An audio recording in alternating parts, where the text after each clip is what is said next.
Okay, Year of the Rooster tayo sa kanilang kalusugan. Ang dapat bantayan po ng mga rooster ngayong taon na to is may kinalaman sa diabetes or sugar. Kailangan ng mga rooster also na galaw-galaw.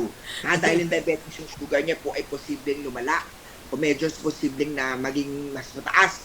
So make sure nyo po na huwag masyadong kumain ng masasamis. Make sure po na magpa-check up kay doktor. Kung may meds na po para sa sugar, ay kailangan pong bantayan ng Year of the Rooster ngayong taon. So health is wealth. Kahit maraming career, maraming pera, ang mga rooster ngayong taon na to, kailangan pa rin niyang bantayan ang kalusugan. Kasi pag hindi ka nagkakalusugay, may marami kang pera, pag may kalusugan problem, hindi tayo magkakaroon, hindi natin may enjoy ang pera natin. Kaya rooster, maaga pa lang po, dapat enough sleep tayo. Make sure natin na matulog na tayo ng 9 o'clock, 10 o'clock, maganda gumising ng umaga ng 6 o'clock, 7 o'clock, mag-exercise, mag-pray, maging grateful, tapos doon natin simulan ang ating araw. Tapos uwi tayo ng maaga, magkain tayo ng healthy food din, mga roosters. So rooster, diabetes, sugar ang dapat bantayan this year of the Wooden Snake 2025. Sa pag-ibig, very good to, na may baby, ang rooster noon. Nasa kanya po ang love star. Ang mga magte-take ng exam, nasa exam star din po ang chart of star po ng rooster nito. So if you want to take exam o may aralin ka, syempre kailangan mag-review, mag-aral, may ganda lang pagiging hands-on sa pag-aaral para hands-on din ang swerte. Punta naman tayo kay Year of the Doggy. Ang mga doggy-dog ngayong taon na to, meron silang mga conflict o init ng ulo. Madaling pong umiinit ang ulo ng mga doggy ngayong taon na to. Although ang Year of the Doggy nasa kanya this year, ang fame and recognition. Marami siyang success sa kanilang mga career man, sa negosyo man, o sa kanyang fame or recognition. Ang Year of the Doggy din, meron din siyang money star. May big money star po. Kung may bank account na siya, madodouble o matitriple po ang kanyang project, ang kanyang money, ang Year of the Dog ngayon. However, ang mga Year of the Dog dapat bantayan po ang tinatawag nilang mga pirmahan ng kontrata. Make sure po na naka-properly contract, naka-properly nakapirma po bago ka mag-join o bago ka mag-go sa mga project o mga deals na papasukin ng Year of the Dog ngayong taon na to. So love life ng Year of the Dog, prone kayo this year sa misunderstanding or conflict. Sa Year of the Dog ngayon, kung mag-baby, yes, magandang taon to. Sa Year of the Dog na magka-baby snake. May fertility star din ng mga Year of the Dog. So if you're Year of the Dog at pinaplano nyo na pong magka-baby 2025, magandang taon to para mag-baby. So love, ang kalusugan ng Year of the Dog na dapat bantayan naman nila ay may kinalaman naman po sa lungs. So palakasin ang lungs, no? Breathe fresh air. Iwasan na, bawal pong yosi, bawal po ang vaping. Iwasan mga second-hand smoke. Iwasan din yung mga duduming lugar. Importante ng fresh air. Importante ng brisk walking. Importante na palakasin ang baga, mag-swimming. O syempre, pa-check up muna kayo kay doctor. After that, ang blast natin ang Year of the Pig. Ang Year of the Pig is the direct kalaban. Conflict yan ng Year of the Snake. Ayaw ng pig sa snake. Sa snake, ayaw din kay pig. Magkalaban yung dalawa. At ang taon na to ay mag-clash sila. So if you're Year of the Pig, kalmado lang po. Not your year to be aggressive. Not your year to change career. Not your year to expand business. Make sure na magpa-feng shui ng bahay, ng opisina, ng tindahan kay Master Hans Kua. Magpa-astrology, birth chart, destiny reading. Based po ang astrology sa birthday nyo po. Kung may mga agam-agam naman kayo, yung jowa ko ba? Ay may ka-text ng iba. Baka may kalandian na sa messenger. Baka nang nag-stop na, may nakakita ng ganyan. So, importante magpatarot, baraha reading kay Master Hans Kua. I do palm, guhit ng palad reading, face at aura reading. Yan po ang ilang mga services na pwede natin i-share sa mga may agam. Uli po ang 12 Animal Zodiac Forecast ay mga gabay lamang. Dagdagan ng sipag at determinasyon dahil kayo po ang gumagawa ng swerte nyo sa buhay. Maging hands-on sa career, hands-on sa negosyo, para hands-on ako sa swerte. Ayan. Si Master Hans, tuwang-tuwa yung mga staff ng Wanted sa radyo dito sa mga nabanggit po ninyo. Opo. Master Hans, last na po, ano po ba ang color of the year? Ay, ang ganda! Ang ganda tanong yan. Lagi yan tinatanong Master Hans, November, December. Ano bang color of the year? Ang color kasi nababase yan sa chart, sa year, sa month, sa day, sa hour. Ang year ng 2025 natin, Wooden Dragon natin, kulang. Missing ang metal element. So, ang mga metal element po, ang lucky color natin. Pwedeng silver, gray, or gold. Ayan po. So, ano ibig sabihin? Kailangan magsuot tayo ng mas maraming mga golds. Magsuot tayo ng mga silver. White is also metal color yon. So, make sure na ang bahay, ang tindahan, negosyo nyo po ay may touch of gold, may touch of white, may touch of silver, o touch of metal, totoong mga bakal, play, ilalagay sa bahay nyo po, lamesa nyo po, opisina nyo po, may metal element para ma-enhance natin ang resource element. Yan ang missing element. Resource elements is yan magdadala ng opportunity, ng good luck sa ating 2025.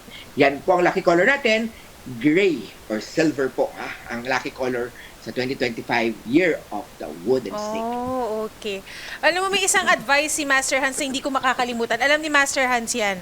Di ba? Master Hans, sa mga nais magka-love life, ngayong taon na to, magsuot ng... Ayan, magsusuot sa mga rooster. Kahit di ka rooster. At talaga naman gusto mo magka-love life at gusto magka-baby na sa mag-partner. If ikaw po ay single, kagaya ni Shari, naghahanap pa ng afam. Siya ay kay Shari. At ikaw may single. At Shari, tagal ko na sa radyo, wala pa rin love life. Hindi, Master Hans. Parang itong taon na, Master Hans. Itong taon na siguro. Hindi, may I'm seeing someone, Master Hans. Oy, shout out natin baby here baby here maganda natin magsuot ka, Shari, sa mga love life na single pink na underwear po. See? Actually, Master Hans, I think very effective kasi nung time na nagsabi ka niya, nagka-love life ako. Nag-pink. Oo, dapat di ba, Master Hans, bago? Yes, dapat bagong taon. Kung yung panty nyo po o brief nyo po na pink ay medyo butas-butas na po, time na po na pagpahingahin nyo na yung kanyang gagter ay parang bacon na po. Baka naman, makabili na po, ipon-ipon, trabaho para may pambili ng pink na color na underwear. Dahil pink na underwear, magdadala yan ng swerte sa pag-ibig. Kung ikaw naman ay may asawa na, may partner na, at sa tingin mo, ito si asawa, si partner mo, may ka-chat sa messenger, na ni-screenshot mo na, ayan at para lalong uminit ang relasyon yung dalawa, hindi ng kanyang kula sisi o ng kanyang third party o sino makausap niya. Yes. Para sa inyong dalawa, muling uminit si Mr. o si Mrs. sa'yo. Basta may partner ka na, ang dapat na color na underwear mo ay red. Red po para po kulay ng red po para po yung underwear tama, parang yung love life romance po ng mag-asawa ng partner ay muling uminit. Yes. Okay, so sa mga single, pink na underwear at bagot. Pink, alam mo na mag-pink ka. Yung bago bago. Tapos sa mga, may mga asawa na, may mga partner na red. Master Hans, red din ba dapat ang suot ng mga lalaki? Red, yes po. Red din po. Pag lalaki ka, kahit babae ka, lalaki ka, mag-pink na brief ka po. Yes po. Pink na brief o pink na red, red na under na brief ay pwede po. Kailangan po yun. Lalo na pag matagal ka na lalaki, wala kang girlfriend. Lahat na nililigawan mo ay umiiwas sa'yo. Lagi kang busted, diba? Subukan mo mag-pink na brief. Okay, ayan. Nag-gets nyo na, netizens, sa mga naghahanap ng love life. Actually, totoo talaga yung nasabi ni Master Hans nung last time na nagkausap kami. Effective siya. Humabol Master Hans, di ba? Thank you very much, Master Hans. Master Hans, saan po ang shop nyo para sa mga nais po? Yes po, maraming salamat Ay personally, pwede nyo po imbitahan si Master Hans Kua na magpunta sa bahay nyo po, sa tindahan, sa negosyo nyo po. Ako magpupung shui. Ano ba yung feng shui? Pupuntahan ko yung bahay nyo po. I-check natin, tama ba location ng pinto? Tama ba yung bintana? Yung stove? Yung higaan? Pag mali po, pwede natin i-cure. Hindi natin titibagin. Hindi natin babagsakin yung building. Hindi pwede. Siyempre, maglalagay tayo ng mga cure. Si Master Hans po, practicing feng shui for more than 10-20 years na po. Araw-araw po maraming kliyente si Master Hans Kua. Ang aking Lucky Charm Store po ay bukas po Monday to Saturday, 11 ng tanghali hanggang 5 p.m. po. Cityland Shaw Tower. Ang Cityland Shaw Tower po is along Shaw Boulevard. Tapat po siya ng St. Francis Church. Ang Cityland Shaw Tower ay katabi po ng EDSA Shangri-La Mall, Shangri-La Plaza. Shaw Boulevard, MRT, baba ka po, punta ka sa Shangri-La Plaza, Shangri-La Mall, labas ka sa may ground floor, hanapin mo po ang Cityland Shaw Tower. Yan po ang Lucky Charm Store ni Master Hans Kua. Monday to Saturday, 11 umaga hanggang 5 p.m. Meron po akong legit na mga Facebook account. Make sure nyo po na legit na Master Hans Kua ang kausap. Para naman malaman legit, may mga blue check. Bukod pa dyan sa blue check, maraming mga posts. Bukod pa sa may mga posts po yan, wala po tayong cash on delivery. Pag cash on delivery, hindi yan sa akin. Personal lang yung pumunta sa akin. Pwede tayong consultation via tarot reading, astrology reading, palm reading, face reading, function ng bahay, mga lucky charm, or cleansing. medyo inaalat-alat na ba yung sarili nyo o yung bahay nyo po. Lagi kayong nag-aaway ni Mr. ni Mrs. sa negosyo matumal. Imbitahan si Master Hans Kua na mag-feng shui. 0922, text nyo po ako 0922 829-829. 0922-829-0382. 0922-829-0382 po ang cellphone number. Sa Facebook, hanapin nyo po Hans Kua, yung may blue check. Follow nyo rin po ako sa Instagram ko po, sa TikTok ko po, sa YouTube. Araw-araw ako may mga real feng shui video mula po sa Real Feng Shui Master Hans Kua. Online consultation pwede rin po face-to-face. Paano?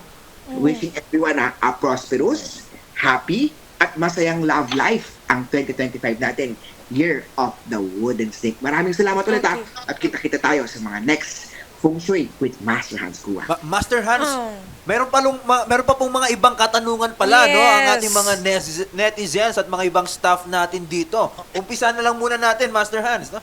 Ano po kaya yung mga industriya, no, na papatok ngayong 2025? Kaya anong mga industriya ang mas maganda o papatok sa 2025? Ang industriya pa rin na may kinalaman sa mga apoy pa din. Ano yung mga apoy nito? Teknolohiya, social media, bagong cellphone, bagong technology, AI, pagkain, apoy, mga fire pa rin, ay maganda pa rin po, lalo na po sa pagpasok ng period 9, next start of 2024. This year, maging hataw. Alam niyo ba, this year also, ang mga property ay may chance na bumalik ulit. Medyo nag-slow down na. Nagsimula 2024, nag-slow down na siya. This 2025, posible ulit umangat ang property. So kung may mga negosyo ka, may kinalaman sa mga stock market, may kinalaman sa mga coins, mga Bitcoin, may chance na rin po umangat yan this year dahil fire element yun. Ang medyo magbabagal lang negosyo ngayon na meron natin yun, bababa na ngayon konti, is yung pagsisimula naman ng mga construction naman. Medyo mag-slow ng konti yan dahil siguro sa mga raw material tataas. Medyo hindi magiging stable yung prices ng mga metals this year. Yan ang dapat bantayan. Ayan po yung mga posibleng maging patok o posibleng hindi maging patok, pero syempre depende pa rin yan sa birth chart ng individual at sa location, sa lugar ng pinupuntahan po. Okay. Master Hans, ano naman po yung maaari naming mabili na charms para po sa mga gusto pang medyo swertehin. O di Swertehin mga, pa sa mga pagbabudget ng pera. Oo, medyo lumago pa yung kanilang budget this year. O di kayo yung mga pangontra, Master Hans. Simulan natin sa Year of the Rat. If your Year of the Rat ka, activated kasi ang tinatawag natin cheating, betrayal, magandang maglagay ng rhino elephant, maglagay ng evil eye. Ito po yung may mata, evil eye kulit. Evil eye, maglagay ng amulet o tinatawag natin rhino elephant o maglagay ng food dogs if your Year of the Rat. If your Year of the Ox and Year of the Tiger, kailangan nyo naman po ng 5-element pagoda cure o 5-element cure this year. Bumisita sa Lucky Charm Store ni Master Hans Kua sa Cityland Shaw Tower, Shaw Boulevard, Mandaluyong City. Ang Year of the Rabbit naman, nasa kanya abundance, long-term success star. Maganda ang mystical knot, maganda po ang piyaw, maganda po ang wealth ship o yung barko para tuloy-tuloy ang pasok ng pera ng Year of the Rabbit. Year of the Dragon at Year of the Snake naman, nasa inyo po ang success star. Magandang mag-display ng dragon, magandang mag-display ng snake, magandang mag-display ng victory na horse, yung horse na nakatayo para success star activated. Ang Year of the Horse naman, this year activated naman ang Heaven Blessing Star. So make sure nyo po na meron kang mga wealth god, General Kwan Kong, para yung Heaven Blessing ay mag-grab mo. Year of the Sheep at Year of the Monkey naman, nasa inyo naman po ang Money Star. If you are Money Star activated, dapat may suot kang piyaw na bracelet. Dapat may money frog ka o may money cat na umi-invite sa bahay pa sa tindahan mo. Year of the Rooster. Dahil activated ang love ng rooster ngayon, dapat may rose cards ka. Sherry, dapat may regaluhan kita ng rose cards. Antayin ko yan, Master Hans. Yes. Paalala mo sa akin. Antayin ko yan. Magandang klaseng rose quartz, yung all-in-one na para kay Sherry talaga. I-text mo sa akin, Sherry, yung birthday mo. Para sa next na guesting ko, ako mismo magbibigay so para ma-bless na rin yun. Kita mo Year nga of the Rooster, kailangan ng love star, love enhancers, rose quartz, or abacus naman for wisdom. Ang Year of the Dog at Year of the Pig naman ay activated ngayong taon na to ang tinatawag nating conflict, anger, misunderstanding. So, kailangan nilang harmony. Apple, yung parang pang peace, parang anti mga litigation, anti-kaso. Ayaw natin na magkaroon ng kaso pa. Kaya naman anti-litigation ang kailangan po ng year of the dog and pig ngayong taon na to. So, year of the snake at year of the pig, kailangan po ng Tai Sui cure this 2025 year of the wooden snake. Yan po ang mga cures, mga lucky charms na pwede nyo po ilagay o pwede nyo pong bilhin. Personal nyo po kayong PM. Message nyo sa Instagram, message nyo sa Facebook, para pag-text kayo 0922-829-0382. Text nyo po ako para ako mismo magsabi sa'yo anong lucky charm na pwede sa'yo. Mag-message ka lang po. Meron akong Facebook page. Message kayo doon. May mga staff ako na nagre-reply sa mga questions nyo po o bumisita kayo para face-to-face na makita nyo po si Master Hans po ako magsasabi sa anong mga lucky charm na kailangan. Yes. Huwag kayong pala desisyon sa mga charms ninyo. Dapat kinoconsult yun kay Master Hans. Master Hans, may question po tayo dito. Paano naman daw po yung love life ng Year of the Horse at no boyfriend since birth daw po siya, Master Hans? No love life, no jowa since birth. Ang Year of the Horse dahil activated ang heaven blessing star sa kanya. If magpe-pray siya kaya Mama Mary o kay Kwanima, ang Year of the Horse ngayon ay mabibihiyaan ng masayang love life, no? Isang tip ni Master Hans kuha dyan is magsuot ng pink na underwear, mag-pray, also mag-active social media. May love life ang Year of the Horse sa month of March, month of July, at month of November sa Year of the Wooden Stick. Month of March, July, and November sa Year of the Horse. Ang ang compatibility daw po ng Year of the Ox, same. Anong year? 1997, Master Hans. Year of the Ox tsaka? Year of the Ox po sila parehas, 1993. Year of the Ox, pag same na year zodiac, dahil ang this year, ang tinatawag nating Ox ngayon, ay compatible siya kay Snake. Maganda ang samahan ng Ox at saka Snake yun. Yung relasyon nilang dalawa, dahil Year of the Snake ay pupunta, kung same silang Ox, medyo nag-aaway silang dalawa. Masyadong same ng personality nila eh. Masyadong extreme, masyadong same ng personality. Kaya medyo nagsasabong, nag-a-attack silang dalawa. Hindi nagkakamali si Master Hans, I told you. Mas maganda rin na magkakalma silang dalawa. Meron akong barahan ng kapalaran sa akin dito. Baka may gustong mag-post o magpatanong ng kailang barahan ng kapalaran kasi na-kompleto na natin 12 animal zodiac. Pag-usapan naman natin ang kapalaran. Unahin natin si Sherry. Uy, Master Hans! Tutuan kita ngayon ng barahan ng kapalaran mo at titignan natin, Sherry, ano nga ba ang general na... Kinakabahan ako, Master Hans! Sherry, ito na. Ikaw magsasabi sa akin ng stop. Para, dahil di mo makukuha ngayon, ikaw lang magsasabi ng stop.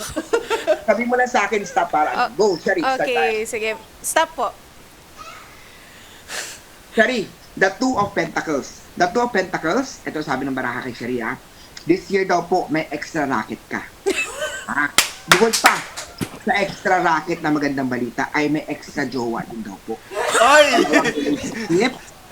O dalawang flirting, o dalawang kalaro, ang posible na kalaro o posibleng kaharapin ng Two of Pentacles para kay Sherry. Sherry, sabi ng baraha dito, nagdadalawang isip. Namamangka sa dalawang ilog. Tama ba yung Tagalog? Nag-hunt. Jumping here, jumping there. Yan daw po ang lumabas sa baraha ni Sherry. Ooh. Parang abundance din pala sa'yo, Shari. Attorney, ikaw Yes, naman. yes. Sige, Master. Ayan. Attorney, sabi mo sa akin pag-stop na kung kita ng baraha ng kapalaran mo. Okay. Sige. Stop, Master. Okay. Alam mo, Attorney JV, tama?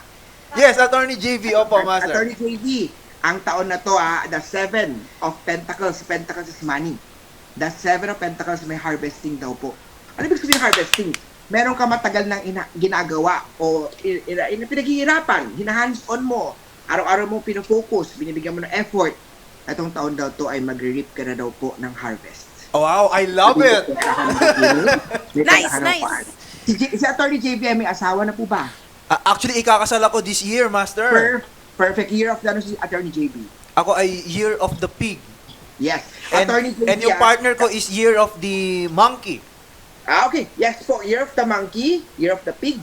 Kailangan magka-baby ng snake. kalaban ng pig, ang snake. Pero ang monkey ay best friend naman po ng snake. Best friend po ng snake. Pero kung hindi man baby, kasi nga kalaban nga talaga ni attorney, ang pig, baka pwedeng kasal na lang muna this year. Okay. Noted, Master.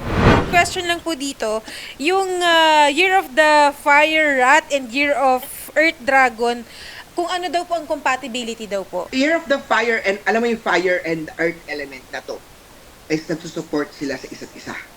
Alam mo yung fire, when na-turn into, nasunog na siya, magiging dragon na. So, sino yung fire? Rat, di ba? Opo. Tapos dragon naman yung isa. Rat and dragon are allies. Allies na. So, ibig sabihin, very much compatible sila sa isa't isa. The year element nila is very compatible because fire producing earth element. So tapos the fire and the dragon are the rat and the dragon are compatible. So maganda rin mag-baby. Ngayon ang snake silang dalawa. Oh, okay. Master Hans, baka pwede mong ulit i-invite sila kung saan po ang shop po ni Master Hans Kua. Ayan po. Thank you very much, Shari, Attorney JV, for having Master Hans Kua every year. It's been a long time na po.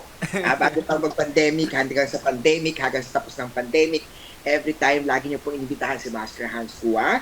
Sa inyo po dyan, maraming salamat po. Grateful po at thankful po si Master Hans Kua na lagi niyo po kung hindi nakakalimutan. Isang text lang. Kagawan talaga. Excited pa si Master Hans Kua na talagang kailangan kong puntahan si Shari. Kailangan na doon ako sa kanilang show. Pwede niyo po akong i-text sa 0922-829-0382. 0922-829-0382. Para makuha niyo po yung contact details ko po, yung address ko po. Search nyo sa Google, Master Hans Kua. Search nyo po sa Facebook, Master Hans Kua. Cityland, Shaw Tower, Shaw Boulevard, tapat po ng St. Francis Church, katabi po ng Shangri-La EDSA Shaw Boulevard, Mandaluyong City. Marami pong gumagamit ng pangalang picture ni Master Hans Kua video po. Nagbebenta sila ng mga kung ano ng mga charm, hindi yan sa akin. Personal ka lang pumunta sa Lucky Charm store ko po sa Cityland Shaw Tower, Monday to Saturday, 11 ng umaga hanggang 5 p.m. po. Para ako mismo ang mag-cleanse, mag-bless ng bibili mong Lucky Charm. Ako mismo makausap mo anong bagay ng Lucky Charm sa'yo. Imbitahan si Master Hans Kua sa bahay niyo po. Tindahan niyo po to do feng shui cleansing. 0922-829-0382. Meron po akong tarot card reading, astrology reading, feng shui ng bahay, palm reading, cleansing ng sarili o cleansing ng bahay. Salamat po. Yun. Master Hans, una sa lahat kami po yan nagpapasalamat. Lagi po, suki talaga ng show si Master Hans. Very reliable talaga si Master Hans. Thank you very much, Master Hans. Shari at saka attorney. Yes po. May utang po ako na kailangan ko nabigyan ng Lucky Charm para magka-love life na si Shari. Ayan. Si attorney naman, dahil kakasal na ngayon, bibigyan ko naman siya ng bracelet na Lucky Charm din, na para naman mas maging marami ang pera ni attorney naman. Para mas marami siyang blessing pa. Ayan. Tayo po ako, attorney o Sherry. Personal kayo, pag nasa Shangri-La Mall kayo, malapit lang yung sa Cityland Shaw Tower ko po. Sabihan niyo po ako, para ako mismo, sa harapan niyo po, mag-cleansing. Pupunta kami, Master Hans, pupunta kami ni Ate Odette dyan since pupunta kami sa Shang. Oo. Yes, Ate Odette, ikaw din po, may utang din ako sa yung bracelet this year. So, Ate Odette, Sherry, Attorney Yes. JC, please, visit me sa store ko po dahil may regalo po akong gift ko po sa 2025 na Lucky Charm po para sa inyo. Ayun. Kukunin ko yung birthday nyo po at ako mismo gagawa ng bracelet na crystal kung ano-ano mga dapat ilagay doon na parang crystal power, energy, success, prosperity at a love life na crystal bracelet na susuotin nyo po for the whole year. Yun. Thank you very much, Master Hans Kua. Thank you. Ang Thank ating you- feng thank shui you very much master. po. Wishing everyone a prosperous, happy, at masayang love life, especially kay Sherry. Yun. Thank you very much, Maraming Master salamat po, no? Hans.